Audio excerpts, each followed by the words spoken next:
اسلام کی تاریخ ایسے ایسے مجاہدوں سے بھری پڑی ہے جن کا نام سن کر کے دشمن جو ہے بھاگنے پر مجبور ہو جاتا تھا۔ ایسے مجاہد اسلام کی تاریخ میں بے شمار آپ کو ملیں گے۔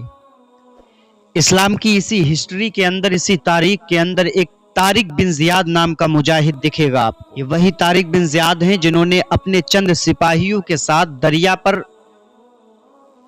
کشتی کو ڈالا اور دریا کو پار کیا، دریا کو عبور کیا، لشکر کشی کی، دریا کو پار کیا۔ اور اسی طارق بن زیاد نے اپنے چند سپاہیوں کے بعد جب دریا کو پار کیا اور پار کرنے کے بعد جب میدان میں پہنچے تو کیا دیکھتے ہیں کہ وہاں پر پہلے سے ہی دشمن ان کا انتظار کر رہے تھے۔ یہ چند سپاہی تھے، تھوڑے سے لوگ تھے، نہ ان کے پاس بڑے بڑے مضبوط اور طاقتور تیز رفتار گھوڑے موجود تھے، نہ زیادہ تر جنگی سامان یہ لے جا سکے، کیونکہ دریا کے اوپر کشتی پر سوار ہو کر کے یہ اس میدان میں گئے تھے۔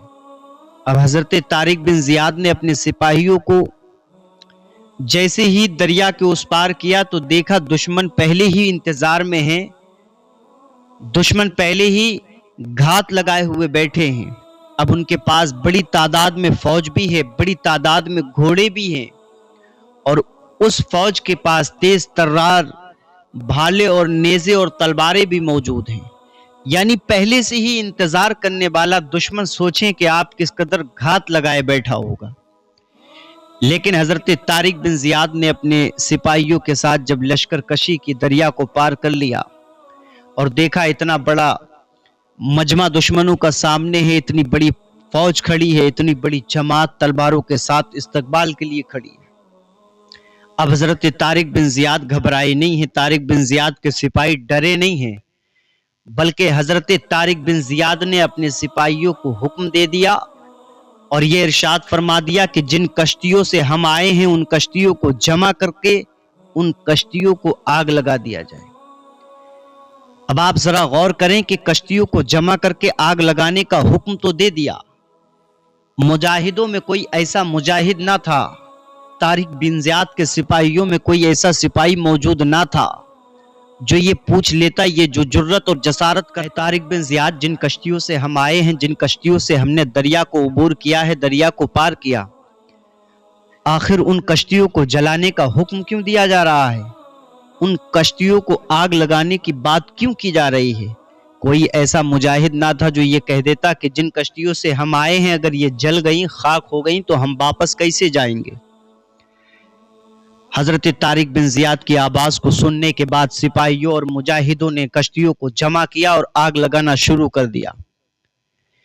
اور وہ یہ جانتے تھے کیونکہ اس میدان کے اندر جہاں وہ موجود ہیں، اگر اس میدان کے اندر وہ بچ گئے تو دنیا ان کو غازی کہہ کر کے بلائے گی، اور اس میدان کے اندر اللہ کے دین کے لیے اگر شہید ہو گئے تو دنیا شہید کہہ کر کے بلائے گی۔ ایسے ایسے مجاہدوں سے اسلام کی تاریخ بھری پڑی ہے۔ اسلام کی تاریخ اٹھا کر کے دیکھو تو صحیح، کبھی مدرسہ جا کر کے مدرسے کی چند کتابوں کو اٹھا کر کے پڑھو تو صحیح، تو پتہ چلے گا۔ آپ نے غور کیا ہے آج پورے دنیا کی بڑی بڑی طاقتیں اگر کسی چیز سے ڈر رہی ہیں تو وہ اسلام اور مسلمان کے جو مدارس ہیں ان سے۔ اگر کوئی طاقت کسی چیز سے خوف کھا رہی ہے تو وہ کسی کی زمین اور جائیداد نہیں ہے، بلکہ رسول اللہ کا گھر مدرسہ ہے۔ آخر ان مدرسوں سے یہ دشمن اتنا گھبرا کیوں رہے ہیں؟ ان مدرسوں سے اتنا خوف کیوں ہے؟ ان مدرسوں سے اتنا ڈر کیوں ہے؟ آخر ان مدرسوں سے یہ لوگ ڈرتے کیوں ہیں؟ تو بڑی ذمہ داری کے ساتھ میں کہنا چاہوں گا، یہ وہ مدرسے ہیں۔ ڈر اس لیے لگتا ہے کیونکہ یہی وہ مدرسے ہیں جہاں سے خالد بن ولید نکلے ہیں، جہاں سے صلاح الدین ایوبی جیسے بہادر نے جنم لیا ہے، جہاں سے طارق بن زیاد جیسے لوگ نکلے ہیں، جہاں سے اسلام کے سچے پکے مجاہد اور غازی نکلے ہیں۔ یہی وہ مدرسے ہیں جہاں پر پڑھ کے سوکھی روٹیوں کو کھا کر کے مصطفیٰ جان رحمت کے نظام کو پوری دنیا کے اندر پھیلانے کا کام کرنے والے یہی وہ مجاہد ہیں جو مدرسوں سے نکلے ہیں۔